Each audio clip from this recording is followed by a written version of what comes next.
भगवान श्रीकृष्ण ज्या जगद्गुरूंच्या नावाचा मला एक पूर्वसुकृतामुळे पुरस्कार मिळालाय, त्या व्यासांना साष्टांग दंडवत. आज या वास्तूमध्ये जी वास्तू सकारात्मक ऊर्जा देणारी आहे, जी वास्तू सर्व प्रकारच्या मानवी जीवनाला विकसित करणाऱ्या शिकवणीचाच विचार करते. कृष्णाच्या गीतेचं जिथे वारंवार पठण होतं, ती स्पंदनं या वास्तूच्या भिंतींमध्ये सुद्धा रात्रंदिवस गुंजत असणार. त्याशिवाय आपल्यासारख्या सगळ्या सुहृदांना इथे येण्याची इच्छा कशी होईल? ही वास्तूच अशी आहे. या वास्तूशी माझा 2000 सालापासून संबंध आला. पुण्यात स्थायिक व्हायचं ठरलं आणि आधी राष्ट्रसेविका समितीची शाखा कुठे आहे याचा शोध घेतला. माझ्या सुदैवानं माझं घर पलीकडच्या रस्त्यावर आणि मला इथं सावित्री शाखा मिळाली. या वास्तूचा आणि राष्ट्रसेविका समितीचा आणखीन एक वेगळा संबंध आहे. ज्या वेळेला ही वास्तू म्हणजे हा वाडा घ्यायचं ठरला, आता हे बदललंय सगळं स्वरूप, परंतु हे घ्यायचं ठरलं आणि पैशाची जुळवाजुळव करायची होती आणि अचानक त्या मालकांनी कशामुळे काय माहित नाही पण तातडीनं पैशाची मागणी केली. सुदैवानं आपल्या वंदनीय मावशी पुण्यात आलेल्या होत्या. त्यांनी ताईंना विचारलं, आपली गुरुदक्षिणा किती ग जमली आहे? आणि त्यांनी आकडा सांगितला 10,000. त्या म्हणाल्या, प्रसंगोचित निर्णय कसे घ्यायचे असतात यासाठी हे सांगितलं की प्रसंगोचित आता ही वास्तू होणं खूप महत्वाचं आहे. हे इमारत किंवा हा वाडा आपल्याला मिळणं महत्वाचं आहे. त्यामुळे ताई, हे पैसे तर आपल्याला नक्की मिळणारच आहेत, आत्ता ती गरज भागवायला हवी. हे सगळे गुरुदक्षिणेचे पैसे त्यांना द्या. आणि ती रक्कम पूर्ण झाली. गीता धर्म मंडळाची मालकी इथं स्थापन झाली आणि तेव्हापासून गीता धर्म मंडळाला पण राष्ट्रसेविका समितीबद्दल एक वेगळी आस्था निर्माण झाली. हे मावशींचं वैशिष्ट्य. एवढा विश्वास आणि कोणत्या वेळेला काय केलं पाहिजे, आत्ता काय गरजेचं आहे, समाजात कशाची गरज आहे, मला तर सामाजिक कामं करायची आहेत, त्यामुळे मला आता इथे हे दिलं पाहिजे असं वाटणं, हे जे वाटणं आहे ना, हे सगळ्यांच्या वाटेला नाही येत. ते अशा काही कारकांसाठीच असतं. हा कारक शब्द मला मनापासून आवडला.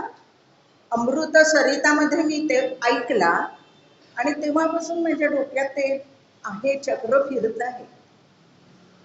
आपल्याला हे माहिती आहे, परित्राणाय साधूना माहिती आहे किंवा धर्म हे यदा यदा ही धर्मसे ही वचन आपल्याला माहिती आहे. तो येणार आहे ह्याच्यावर आपला विश्वास आहे. हो ना, तो पृथ्वीवर येणार आहे, आपल्याला हे सगळ्या संकटातून पार करून देणार आहे यावर दृढ विश्वास आहे. पण तो बघा, आता कृष्ण जन्म झाला, गोप तयार झाले, शिवाजी महाराज आले, मावळे आधी आले, बरोबर आहे ना. ते सगळं कार्य पुढे नेणारे कोणीतरी असावी लागते. ज्या वेळेला परमेश्वर पृथ्वीवर येतो त्यावेळेला तो अवतार असतो, पण ते कार्य पुढे नेणारे किंवा त्या कार्याला हातभार लावणारे किंवा ते कार्य माझं आहे असं म्हणणारे असे काही जीव तो आपल्याकडे पृथ्वीवर पाठवतो आपल्या इच्छेनं, आणि ते जीव असतात कारक. ती कारक शक्ती म्हणजे आपण आहोत. मला हे करायचं आहे, मला ईश्वराने पाठवलंय आणि ईश्वराने मला पाठवलं आहे ते ईश्वरीय कार्य करण्यासाठी पाठवलंय, असा दृढ भाव असणं हे महत्वाचं. परमपूजनीय डॉक्टर हेडगेवार त्यांनी पण स्वातंत्र्यपूर्व काळांमध्ये चळवळींमध्ये भाग घेतला. त्या चळवळींमध्ये भाग घेतला आणि ते करत असताना त्यांचा दृष्टिकोन वेगळा होता. मी मगाशीच म्हटलं की ईश्वराने काहीतरी एक वेगळं आपल्या मनामध्ये रुजवून पाठवलेलं असतं. अशी ही माणसं विरळ असतात, सगळ्यांना नसतं ते. आणि त्याप्रमाणे त्यांना असं वाटलं की तात्पुरतं नैमित्तिक असं एकत्र येऊन नाही चालणार, आत्तापुरता एखादा माणूस घडून नाही चालणार. मग स्वातंत्र्य मिळाल्यानंतर ते टिकवून ठेवणारा, उत्तम असं राष्ट्र निर्माण करणारा असा माणूस मला घडवलं पाहिजे. आणि ते चिंतन सुरू झालं.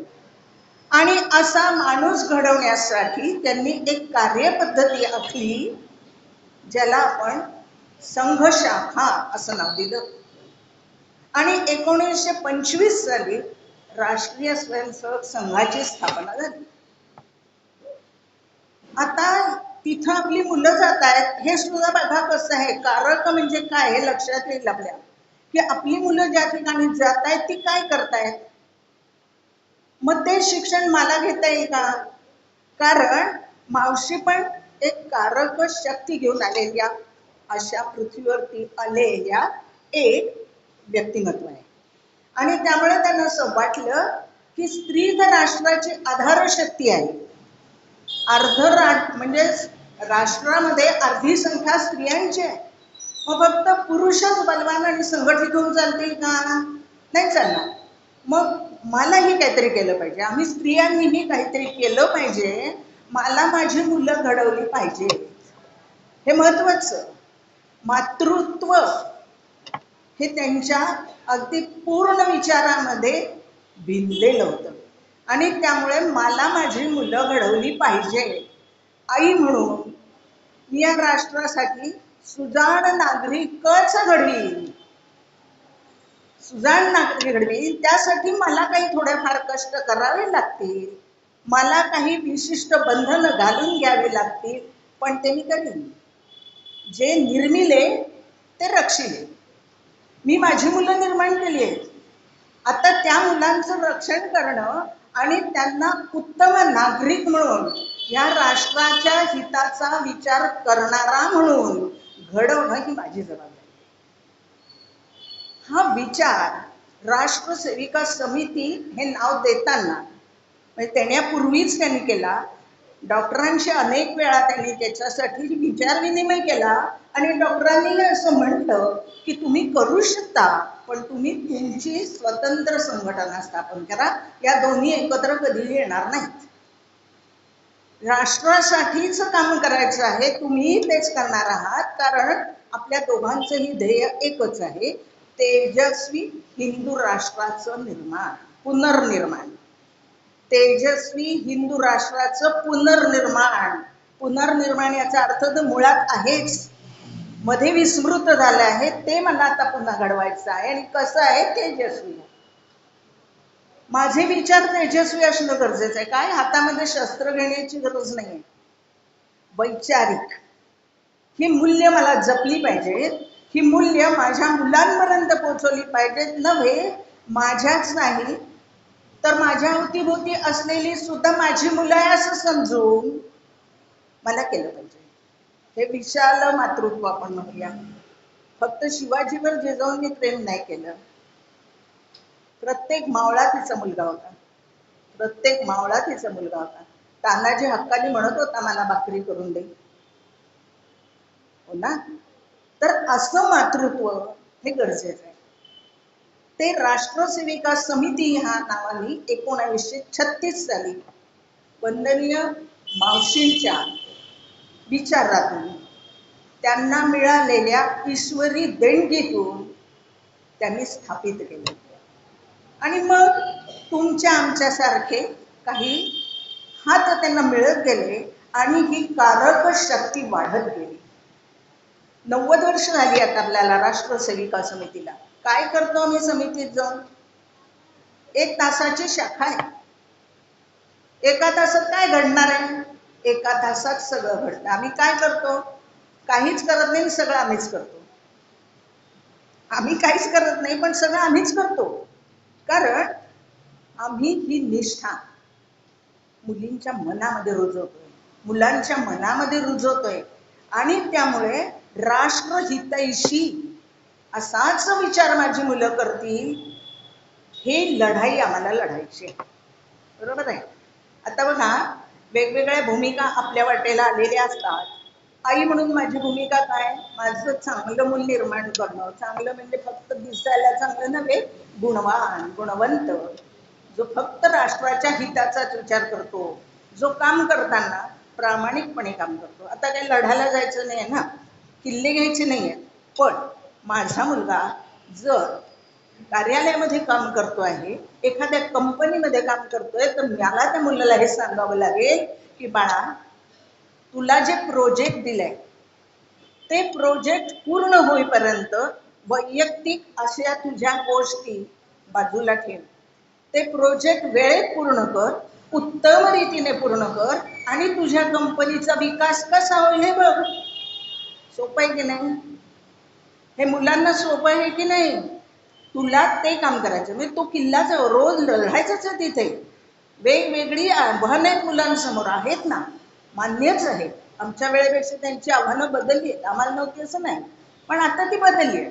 पण त्या बदलत्या परिस्थितीतही नैतिक मूल्य विसरून चालणार नाही. आणि हे दृढीकरण राष्ट्रसेविका समिती किंवा राष्ट्रीय स्वयंसेवक संघ आपल्या शाखेच्या एका तासात करत असतो. एकच विचार, वेळेवर ये, वेळेवर काम कर. वेळेवर ये, वेळेवर काम कर, वेळेत काम कर. स्वार्थ बाजूला ठेव. प्रलोभनाला बळी पडू नको. प्रलोभनाला बळी पडू नको. अशा पद्धतीनं आपल्या मुलांना आपल्याला शिकवता येईल की नाही? ते शिकवता येईल, पण त्याच्यासाठी मला घडायला हवं. मी ईश्वरीय कार्यकर्ते आहे. मी यातला एक कार्यकर्ता आहे, कारक शक्तीतला एक भाग आहे. याचं भान मला रात्रंदिवस असणं हे सगळ्यात महत्वाचं आहे. आणि हे राष्ट्रसेविका समिती गेली 90 वर्ष आणि 100 वर्ष संघ करते.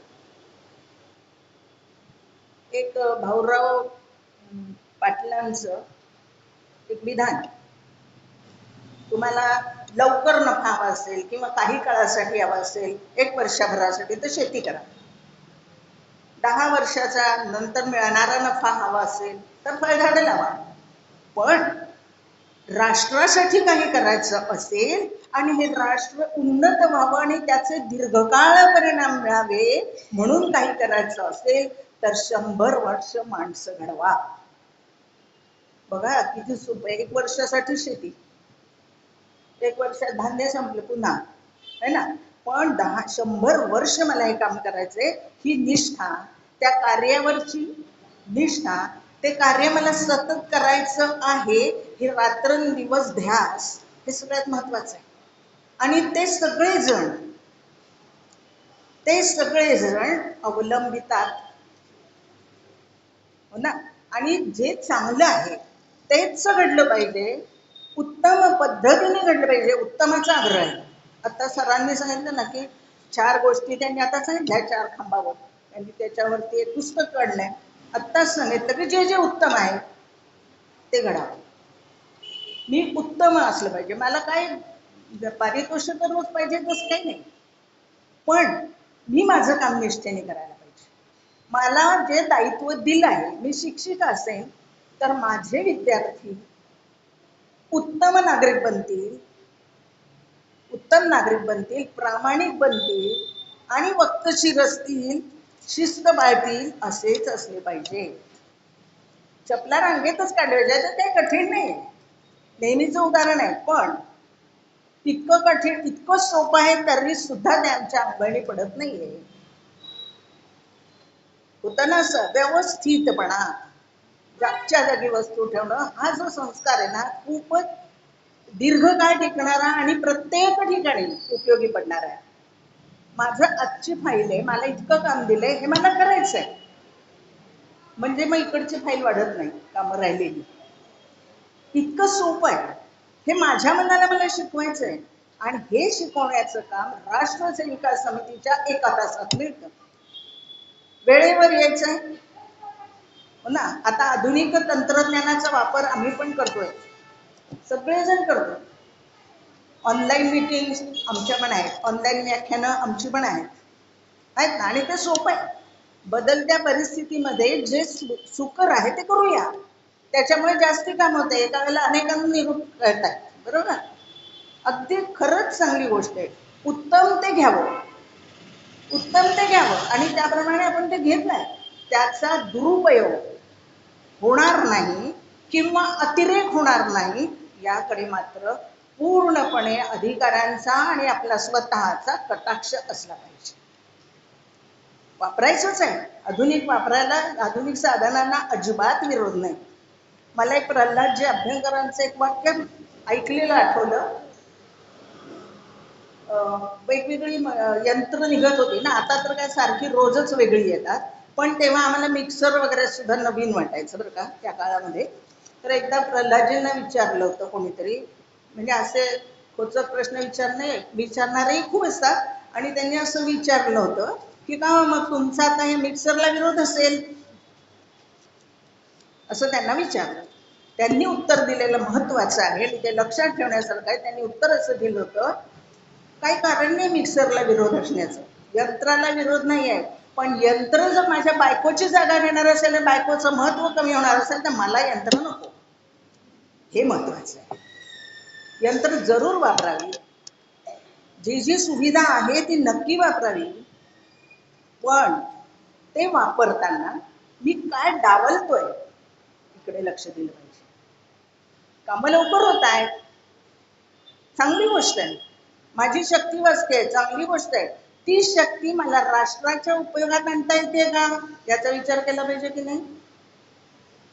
कामं लवकर लवकर आटपून मला शाखेत गेलं पाहिजे, एक संस्कार मला दृढ केला पाहिजे, हे वाटणं महत्वाचं आहे. आणि असं इतकं सोपं सोपं शिकवत शिकवत, म्हणजे हे मावशींनी सांगितलेलं आहे का सगळ्यांनी, पुढे ती धुरा चालू राहिली, तो प्रवाहित राहिले ते विचार सगळे. म्हणजे मावशींचं उदाहरण घ्यायचं झालं तर वेळ वाचवण्यासाठी मावशी एका शाखेवरून दुसऱ्या शाखेवर जायला वेळ लागतो, म्हणजे मग तिसरी शाखा होत नाही, एकच शाखा होते. त्याच्यापेक्षा मी सायकल शिकते, मग 33व्या वर्षी सायकल शिकले, म्हणजे माझा चालण्याचा वेळ वाचला, मला तिसऱ्या शाखेचं काम करता येईल. यंत्र वापरायला अजिबात हरकत नाही, पण त्या शक्तीचा वापर मी कुठे करते हे महत्वाचं आहे, हे महत्वाचं आहे. आणि त्यामुळे यंत्राला, आधुनिक तंत्रज्ञानाला कुठेही विरोध नाही. समाज परिवर्तन घडणारच आहे, होणारच आहे, पण परिवर्तन होत असताना ते परिवर्तन गैर नाही ना, आम्ही कोणाचं तरी अंधानुकरण करत नाहीये ना, ह्याकडे लक्ष राहणं हे महत्वाचं आहे. आणि हे राष्ट्रसेविका समितीमध्ये आपण वारंवार सांगत असतो. पोशाख बदलावा हरकत नाही, पण नैतिक मूल्य बदलून नाही ना चालणार,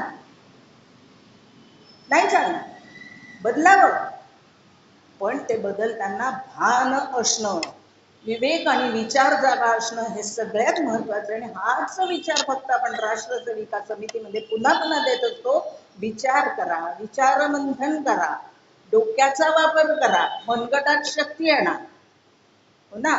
मन त्याच्यासाठी तयार करा, मन, मनगट आणि मस्तिष्क या तिन्ही मनचा विचार करा, म्हणजे एक सुजाण नागरिक निर्माण करण्याची क्षमता तुमच्यात येते.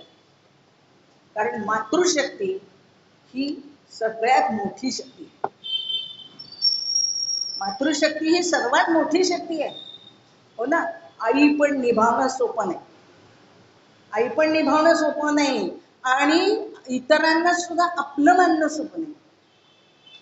जाता आता एकच उदाहरण सांगते, माझंच म्हणून सांगते की फिरायला जाताना एका मुलाच्या हातामध्ये, म्हणजे तरुण मुलं होती, क्रिकेट खेळायला चालली होती, त्याच्या सामानावरून मला वाटलं की ते क्रिकेट खेळायला चालेल, आणि त्या मुलाने ती तंबाखू काहीतरी चोळली हातावर. आणि मी त्याला म्हटलं, बाळा काय करतोयस रे, शिकलायस का? तर हो. म्हटलं वाचता येतं ना, मग याचे दुरुपयोग नाही का वाचलेस कधी? असं मी त्याला म्हटलं. माझ्या सुदैवाने त्याने उलट उत्तरं दिली नाही. तर म्हटलं याचे दुरुपयोग नाही का वाचलेस कधी? तर तो म्हटला की काय म्हटलं रे, आता आमची गेली मसनात लाकडं, तुमच्यावर जर आमचा देश अवलंबून आहे, आता तुमची तरुण पिढी जर आरोग्य गमावून बसली तर आमचा देश कोणी रे सांभाळायचा? तर त्यांनी हातातली पुडी टाकली, फेकून दिली, पुडीच फेकली. हातात ते काय घेतलं होतं तेही टाकलं आणि पुडी फेकली. तो म्हणला आजी सोड, फेकून दिली. म्हणला अरे आज नको फेकू, कायमसाठी फेकून दे. तो काय करेल माहिती नाही. तो मुलगा आता मला पुन्हा दिसला तर ओळखता येणार नाही, पण तो माझा कोणतरी आहे हो. त्याचं आरोग्य बिघडून चालेल का? हे मला वाटणं गरजेचं आहे की नाही? हे गरजेचं आहे की नाही? हे मातृत्व आहे. आणि असं मातृत्व हे आपल्याला ताईंपासून मावशींपासून दृढ करत आणलेला आहे. पुन्हा पुन्हा आपल्याला तेच संस्कार त्या सांगत राहिल्या, तेच त्याच कथा ऐकत राहिलो. संस्कार एका दिवसात होत नाही. पुन्हा पुन्हा ते ऐकावं लागतं, पुन्हा पुन्हा ते मनात रुजवावं लागतं आणि तर ते दृढ होतं. अशी ही आपली राष्ट्र सेविका समितीचं कार्य. मग आता त्याचं दृश्य स्वरूप काय? आता मनामध्ये असं आलंच असेल, इतकं सगळं ऐकलं, मग नेमकं समाजाचं चित्र काय आहे? तर बघा, आता आपल्या 5,000 शाखा आहेत विविध विविध ठिकाणी, 23 प्रतिष्ठान आहेत. 23 प्रतिष्ठान आहेत, 2,310 सेवा कार्य आहेत. सेवा सोपी नाही, सेवा करणं सोपं नाही. सेवा हा शब्दच वेगळा आहे, हो ना. ज्याचा काही मोबदला घ्यायचा नाहीये, हो ना. पण ते करत असताना सहज भाव असला पाहिजे.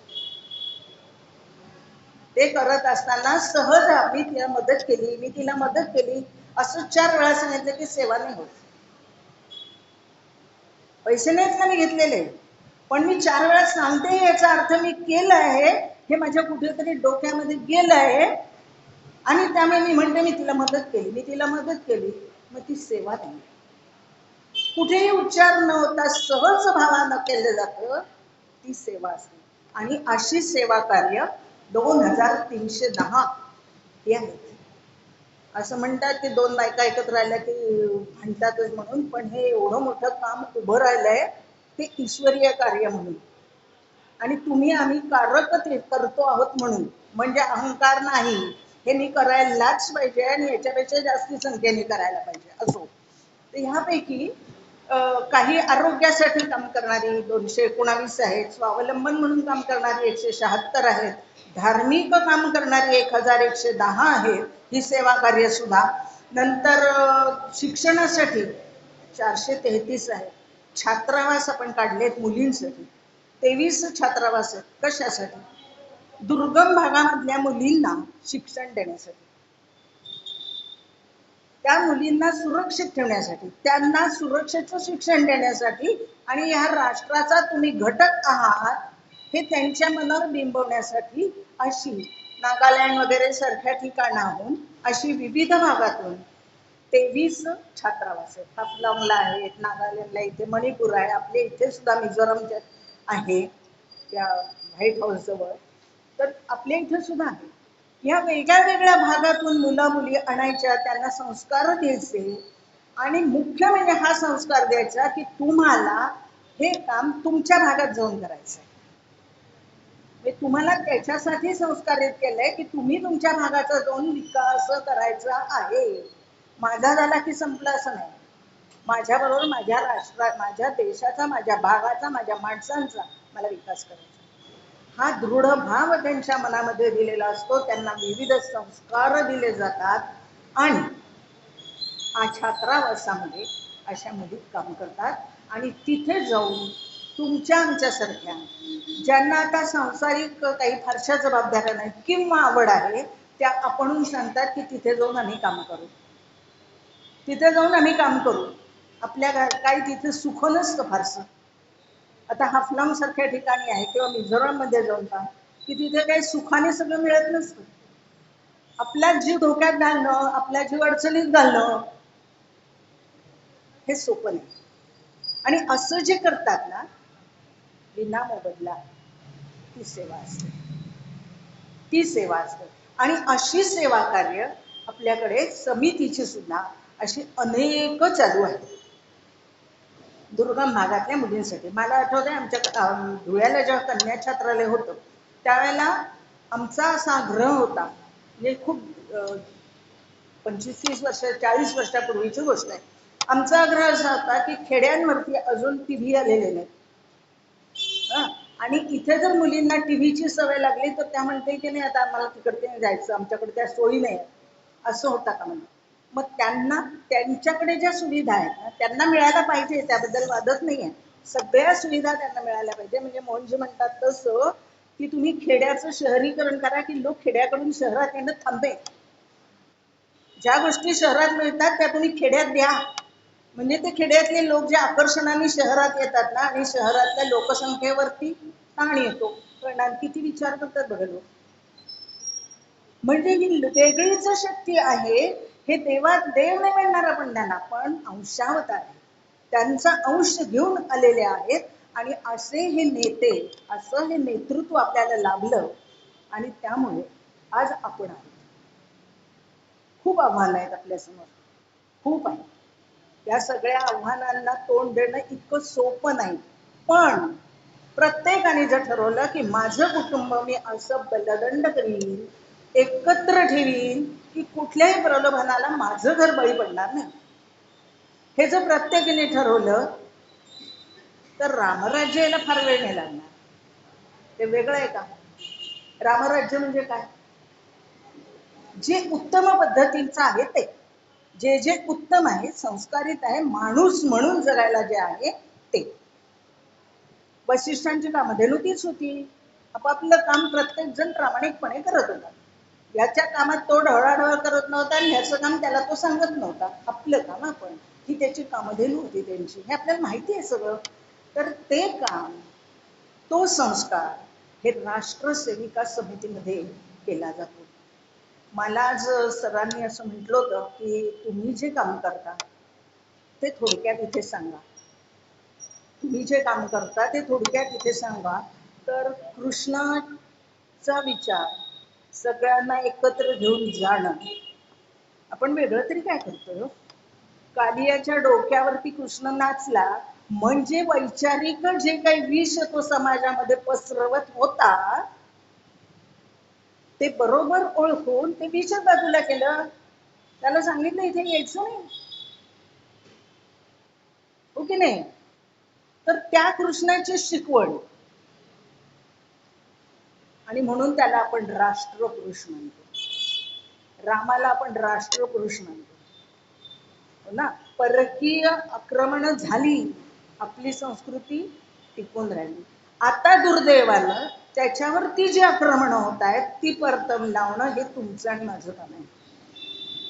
आता होणारी आक्रमण परतवून लावणं, आपल्याला मागासलेलं म्हणू दे, तुम्ही पुराण विचारवादी आहात म्हणू देत, नाही तर काही म्हणू दे, पण माणूस म्हणून जगायचं असेल, भारतातल्या तेजस्वी नागरिक म्हणून जमायचं असेल तर आपल्याला आपलीच संस्कृती जपली पाहिजे.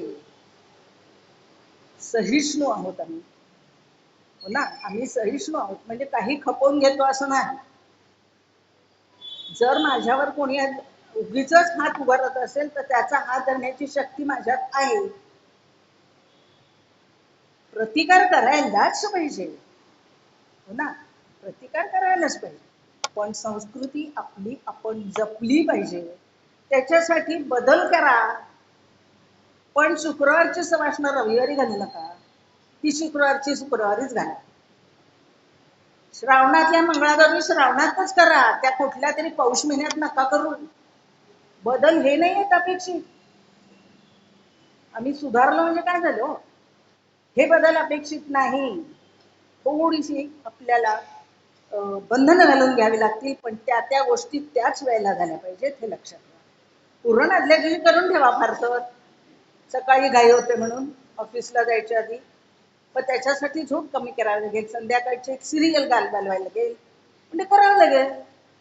पुरण आदल्या दिवशी करून ठेवा, वेळ नाही म्हणून. बदल करायचे आहे ते परिस्थितीनुसार आवश्यक पण आहे, पण मूल्य नका बदलू. वाटेल त्या गोष्टी वाटेल तेव्हा करून चालेल का हो? नाही चालणार ना. तेव्हाच्या तेव्हाच करायला पाहिजे, हा संस्कार आवश्यक. आणि तो फक्त राष्ट्रसेविका समिती देते. तिथे या, ज्या येत नसतील त्यांनी या. एका वारी येऊन होणार नाही. दुर्दैवाने आता फक्त साप्ताहिक शाखा आहे, दैनंदिन नाही. त्या सुरू झाल्या तर खूपच आनंद आहे. दैनंदिन शाखा सुरू होणं खूप गरजेचं आहे. पण आठवड्यातून एकदा येणार होणारी शाखा एका दिवसात कळत नाही. सतत 4-5 वार त्यावर या म्हणजे शाखा काय कळेल. आणि मुख्य म्हणजे कळेल नाही, जसा एखादा भोंगा मधाकडे जातो ना, ओढला जातो ना, तसं. आणि राष्ट्रसेविका समितीचं काम वाढेल. राष्ट्रीय स्वयंसेवक संघ काम करतो आहेच, ते बंधू भगिनी सगळेजण. आणि आपण आपल्या राष्ट्राचा जास्तीत जास्त विकास, प्रामाणिक, भ्रष्टाचार वगैरे काय ते शब्द आपल्यापर्यंत येण्याचं खरं कारणच नाही, आपण उच्चारण्याचंच कारण नाही, कारण ते आपल्या डोक्यातच नसतं. पण दुर्दैवानं ते थोपवले जात आहेत. हो ना, थोपवले जात आहेत आणि त्याचा दुरुपयोग पण होतो आहे. या आधुनिक तंत्रज्ञानाचा दुरुपयोग पण होतो आहे, हे आपल्याला कळतंय. आपण जरा जागे राहूया, सजग राहूया आणि राष्ट्रासाठी, तेजस्वी हिंदू राष्ट्राचं पुनर्निर्माण हे माझं पण ध्येय आहे असं लक्षात घेऊन, त्या कृष्णासारखं सगळ्यांना बरोबर घेऊन, गोपालकाला करून, आधी सगळ्यांना हात लावायला सांगून मग करंगळी लावणाऱ्या असा कृष्ण तो लक्षात ठेवूया. आणि रामायणातला एकच फक्त सांगते आणि थांबते, की जेव्हा अयोध्येमध्ये राम परत आले आणि त्यावेळेला त्यांच्याबरोबर मदत करणारे सगळे त्यांच्याबरोबर आले, म्हणजे वानर आले किंवा सगळेच, विभीषण आला, वेगवेगळे लोक आले. त्यावेळेला रामाने त्यांना म्हणजे सांगितलं, लक्ष्मणाला बोलवून सांगितलं की आता या सगळ्यांना परत जायला सांगायचं. या आलेल्या सगळ्यांना परत जायला सांगायचं. तो म्हणला नाही नाही, त्यांना अजून थोडे दिवस अयोध्येत राहायचंय. रामाने सांगितलं नाही, त्यांची संस्कृती वेगळी, आपली संस्कृती वेगळी, ते फार काळ राहिले इथे तर अयोध्यावासियांवर त्याचा दुष्परिणाम होऊ शकतो. त्यामुळे आपली संस्कृती जपण्यासाठी त्यांना आता परत जायला सांगितलं पाहिजे. इतका विचार राम जर करू शकतात आणि आपल्याला त्यांच्या उदाहरणातून दाखवतात, तर आपल्याला आपल्या संस्कृती जपण्यासाठी निश्चितपणे प्रयत्न करायला हवे. आणि आपण ते करूया, एकत्रितपणे करूया. कारण कलियुगातलं सगळ्यात मोठं शस्त्र संघटन आहे. आपली संघटना, आपल्या संघटनेची वाढ आणि गुणवत्ता इथे तडजोड नाही, तेवढं करूया. मला आजच्या पुरस्काराबद्दल काय सांगतो नाही, शब्दातीतच आहे ते, की एवढ्या म्हणजे व्यासांच्या नावाचा पुरस्कार आपल्याला मिळावा आणि आपली निवड व्हावी. तर अर्थात त्यांना मी कृतज्ञच आहे मी त्यांच्याबद्दल, कारण त्यांनी काही योग्य विचार केला असेल. आणि जी मोठी मोठी नावं त्या सरांनी मला सांगितले, मला तर म्हणजे असं वाटलं की बापरे, इथं आपण कसे. हा व्यास पुरस्कार आज मला मिळाला आणि आपण सगळे जर एवढ्या मोठ्या संख्येनं इथं उपस्थित राहिलात, आपल्या एका सेविकेचं कौतुक करायला आलात, याबद्दल मला खूप आपल्याबद्दल कृतज्ञता व्यक्त करते आणि थांबते. धन्यवाद.